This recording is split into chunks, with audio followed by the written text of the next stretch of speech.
I feel like I'm really understanding the difference between being present and being in a story. Good.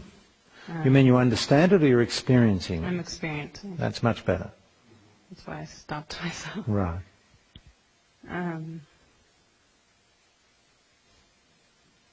My question is, so when you're fundamentally present or awake, or however you want to say it, I understand it's not that the story goes away. Is it that you don't ever get caught there? Or what is it that changes? What changes is you no longer believe in your story, you no longer take yourself so seriously within your story, you're no longer trying to fix or change the story, you're fundamentally present. You recognize that whatever's in the story is from the past or somewhere in the future.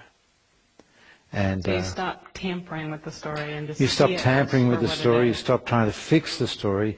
You just relax. You're not really in the story anymore. The story's there because the story's made up of all your memories and your past experiences and all your future imaginings, all your concepts and ideas and beliefs. All of these things make up your story. You're allowed to have a story, no problem. But that's not really where you live anymore. You live here now. Now, the great irony is that the more present you are and the less there is of you lost, identified with your story, miraculously, without any effort on your part, the story begins to change. And that's already happening for you, isn't it, in your life? Oh, yeah. Your life now is quite different than how it used to be 3 or 4 years ago. Hugely different. And you're different. Yeah. It's almost like you're not the same person. Yeah. You probably find it hard to remember who you used to be. Yeah. Except every now and then you get caught in that old you, which is fine. That just gives you an opportunity to bring that to consciousness, and then you deepen even more into presence. So you can see that presence is already transforming your story, but don't become identified with that either. Just enjoy it. That's the beauty of presence. You don't really have to do anything. You just have to be present, which brings love into your story, acceptance into your story, compassion, power. You're more empowered in your story.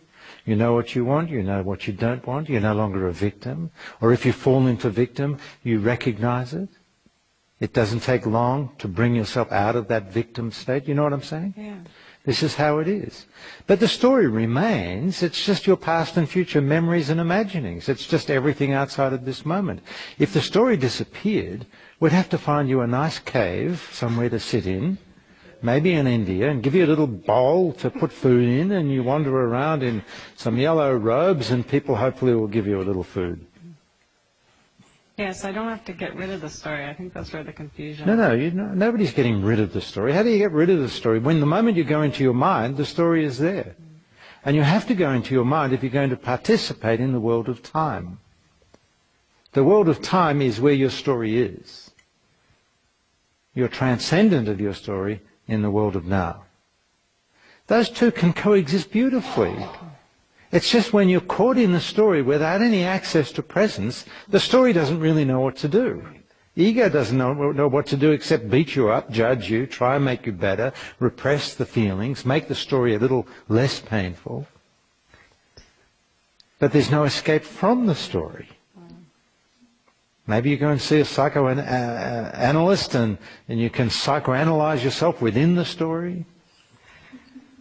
You can read all sorts of books and you can understand yourself within the story. But you're still in the story. Right. Yeah, I guess I'm just seeing that more clearly. And maybe Who is seeing it? I am. There you go.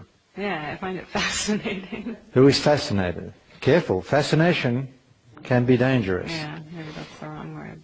But awe is not dangerous. It's awesome. Yeah, I guess it's just some level of understanding. And Too much. Okay. Drop the understanding. Let it go.